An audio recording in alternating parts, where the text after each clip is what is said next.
आज का जो हमारा टॉपिक है वह है संविधान से मौलिक अधिकार। आज हम मौलिक अधिकार यानी फंडामेंटल राइट के बारे में चर्चा करेंगे। आखिर ये फंडामेंटल राइट होते क्या हैं? आप यूँ कह लें कि किसी भी देश के नागरिक के लिए यानी समस्त नागरिकों के लिए ये फंडामेंटल राइट एक तरह से यूँ कह लें कि ये नेचुरल राइट है, प्राकृतिक अधिकार है एक तरीके से, और ये सबके लिए ज़रूरी है और समान रूप से ज़रूरी है। इसीलिए क्योंकि भारत हमारा विविधता का देश है, तो इन विविधताओं को देखते हुए हमारे संविधान निर्माताओं ने भारत के समस्त नागरिकों के लिए कुछ मौलिक अधिकार दिए हैं जो इस प्रकार से हैं। उस समय 1950 में जो मौलिक अधिकार दिए गए थे उनकी संख्या थी 7। कितनी थी? 7। लेकिन बाद में 1978 में एक अधिकार को कम कर दिया गया था, यानी मौलिक अधिकार की सूची से उसे निकाल करके बाहर कर दिया गया था संविधान के 44वें संविधान संशोधन के द्वारा। 1978 में 1978 में 44वें संविधान संशोधन के द्वारा संपत्ति के अधिकार को, प्रॉपर्टी राइट को, संपत्ति के अधिकार को मौलिक अधिकार की सूची से निकाल करके बाहर कर दिया गया, क्योंकि बहुत सारी समस्याएं आ रही थी और प्रॉपर्टी से जुड़ी हुई बहुत सारी केसेस फाइल होने लगी थी। इस वजह से इन समस्याओं से निपटने के लिए मौलिक अधिकार की सूची से संपत्ति के अधिकार को 44वें संविधान संशोधन के द्वारा 1978 में इस सूची से बाहर कर दिया गया था। तो कुल थे 7, एक बाहर कर दिया गया संपत्ति का अधिकार, तो बचे कितने? 6। तो वर्तमान में आज भी संविधान में 6 मौलिक अधिकार मौजूद हैं जो आर्टिकल 12 से लेके आर्टिकल 35 तक हैं। तो ये मौलिक अधिकार किसी भी राज्य के नागरिक के लिए, यानी यूँ कह लें कि प्रत्येक नागरिक के लिए एक ऑक्सीजन का काम करता है। किसका काम करता है? ऑक्सीजन का। जैसे ऑक्सीजन के बिना जीवन संभव नहीं है, उसी तरह से इन मौलिक अधिकारों के बगैर यूँ कह लें कि किसी भी राज्य के नागरिक का जो जीवन है, जिसे कहते हैं आप, उसका जो एक सम्मानजनक जीवन है, वह इसके बगैर आप कल्पना भी नहीं कर सकते। तभी तो इसे संविधान के अंदर समाहित किया गया है। तो आइए हम देखते हैं ये मौलिक अधिकार कितने हैं। 6। इन 6 मौलिक अधिकारों को हमने एक सेंटेंस में पिरो दिया है। आप सेंटेंस पर ध्यान दें। यहाँ देखें, समता ने स्वतंत्रता के लिए शोषण के खिलाफ धर्म और संस्कृति का उपचार किया। यानी कहने का तात्पर्य कि इस एक लाइन में हमने एक सूत्र में, यूँ कह दें एक सूक्ति में, हमने इन सारे 6 के 6 मौलिक अधिकारों को समाहित कर दिया है। बहुत आसान तरीका, आप एक बार दोबारा से देखें इसे।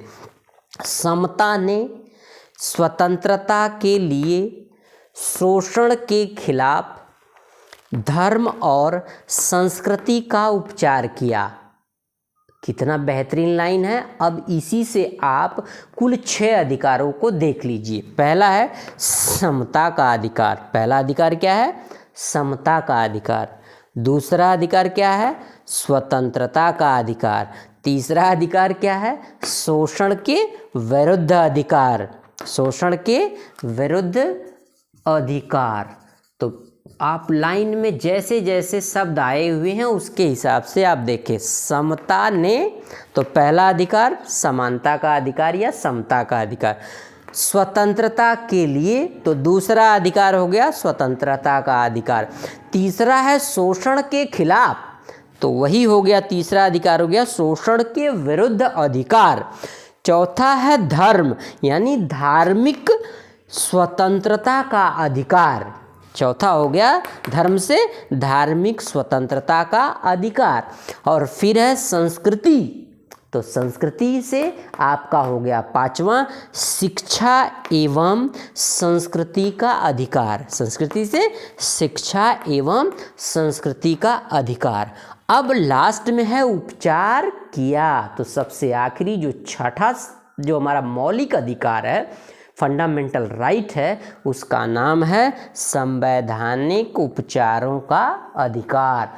तो इस तरीके से हमने जो आपको बताया कि कुल 6 मौलिक अधिकार, एक सेंटेंस हमने लिख दिया यहाँ पे।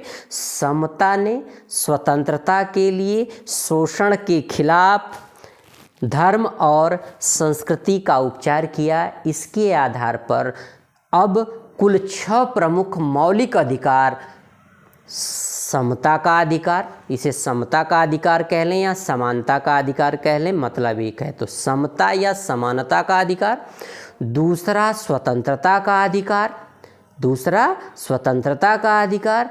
तीसरा शोषण के विरुद्ध अधिकार, तीसरा शोषण के विरुद्ध अधिकार। चौथा है धार्मिक स्वतंत्रता का अधिकार, चौथा धार्मिक स्वतंत्रता का अधिकार। 5वां है शिक्षा एवं संस्कृति का अधिकार। और छठा है आपका संवैधानिक उपचारों का अधिकार। तो इस तरीके से ऊपर आप एक बार ध्यान दें, यह संविधान के भाग 3 में, इसका वर्णन कहाँ है? संविधान की बुक में। संविधान जो हमारा एक लिखित दस्तावेज है जिसके द्वारा किसी भी राज्य या देश की शासन संस्थाएं संचालित की जाती हैं, उस संविधान के दस्तावेज में जो लिखित संविधान है जिसके द्वारा देश चलता है, राज्य चलता है, उसके भाग 3 में अनुच्छेद 12 से अनुच्छेद 35 तक इस मौलिक अधिकार फंडामेंटल राइट्स का वर्णन किया गया है। ये ऑक्सीजन हमने बीच में क्यों लिखी है? क्योंकि किसी भी व्यक्ति की भौतिक विकास, नैतिक विकास, बौद्धिक विकास और आध्यात्मिक विकास के लिए ये जो फंडामेंटल राइट है, भौतिक, आध्यात्मिक और आपका नैतिक और आपका बौद्धिक, यानी बौद्धिक, नैतिक, आध्यात्मिक और आपका नैतिक, इन समस्त विकास के लिए ये फंडामेंटल राइट ऑक्सीजन की तरह कार्य करते हैं। किसी भी देश या किसी भी राज्य के प्रत्येक नागरिक के लिए उनके सभी अधिकारों की सुरक्षा करते हैं। और ये मौलिक अधिकार इसलिए हैं क्योंकि ये संविधान के लिखित रूप, संविधान में लिखित रूप से भारत के, यानी हम भारत की बात कर रहे हैं तो, और किसी अन्य देश की होगा तो उस देश की, भारत के समस्त नागरिकों को समान रूप से ये अधिकार प्राप्त हैं। अगर इनमें से किसी भी अधिकारों का आपका कोई हनन करता है, अगर मान लीजिए आपका पड़ोसी आपके इनमें से किसी अधिकारों का हनन करता है, तो आप क्या करेंगे? पुलिस के पास जाएंगे। मान लीजिए कोई राज्य आपके इन अधिकारों का हनन करता है, तब आप कहाँ जाएंगे? कोर्ट के पास जाएंगे। तो कहने का तात्पर्य ये इतना मजबूत अधिकार है जिसका संशोधन सरकारें भी आसानी से नहीं कर सकती। तो इतना बेहतरीन आपको भारत के समस्त नागरिकों के लिए संविधान निर्माताओं ने एक बहुत बड़ा ब्रह्मास्त्र दे रखा है जिसे हम मौलिक अधिकार कहते हैं। ये सारे मौलिक अधिकार आपके इस तरह से ब्लैक बोर्ड पे सामने हैं, आप इसको पढ़ लेंगे। बाकी हम अगले लेक्चर में एक एक संवैधानिक जो आपके मौलिक अधिकार हैं, इन संवैधानिक मौलिक अधिकारों की चर्चा हम अगले वीडियो में एक एक करके करेंगे। तो 1 मिनट में आप सारांश सुन लें पुनः। भारत के संविधान के भाग 3 में अनुच्छेद 12 से अनुच्छेद 35 तक मौलिक अधिकारों का वर्णन है। ये मौलिक अधिकार भारत के समस्त नागरिकों को समान रूप से प्रदान किए गए हैं। इन अधिकारों का हनन कोई नहीं कर सकता। यदि आसपास के लोग अगर करते हैं तो इसकी सुरक्षा के लिए आपकी सुरक्षा के लिए आप पुलिस से शिकायत कर सकते हैं। या कोई राज्य आपके इन मौलिक अधिकारों का हनन करता है तो भी आप कोर्ट में इसकी शिकायत कर सकते हैं, अपनी मौलिक अधिकारों की रक्षा खुद कर सकते हैं। ऐसी व्यवस्था संविधान ने दे रखी है। इन मौलिक अधिकारों में शुरू में 1950 में जब गणतंत्र घोषित हुआ, 26 जनवरी 1950 में संविधान लागू हुआ, तो उस समय मौलिक अधिकार थे 7, लेकिन वर्तमान में मौलिक अधिकार बचे हैं 6। एक संपत्ति का जो मौलिक अधिकार है उसे बाहर कर दिया गया लिस्ट से। क्यों? क्योंकि उससे बहुत ज़्यादा विवाद उत्पन्न हो रहे थे। तो इसलिए संविधान के 44वें संविधान संशोधन में सन 1978 में इस मौलिक अधिकार की सूची से किसको, संपत्ति के अधिकार को मौलिक अधिकारों की सूची से बाहर निकाल दिया गया। अब वह कानूनी अधिकार है, न कि मौलिक अधिकार। तो अब बचे कुल कितने? 6 मौलिक अधिकार। 6 मौलिक अधिकारों के लिए एक सेंटेंस हमने बना दिया। देखो यहाँ पे, इस जूम करना ये लाइन को भैया। समता ने स्वतंत्रता के लिए शोषण के खिलाफ, समता ने स्वतंत्रता के लिए शोषण के खिलाफ धर्म और संस्कृति का उपचार किया। तो इस तरीके से एक एक शब्द पकड़ लें, समता, स्वतंत्रता, शोषण, धर्म, संस्कृति, उपचार। इससे ही ये आपके सारे संवैधानिक अधिकारों के नाम याद हो जाएंगे। समानता का अधिकार, स्वतंत्रता का अधिकार, शोषण के विरुद्ध अधिकार, धार्मिक स्वतंत्रता का अधिकार, शिक्षा एवं संस्कृति का अधिकार, और जो छठा है वो है आपका संवैधानिक उपचारों का अधिकार।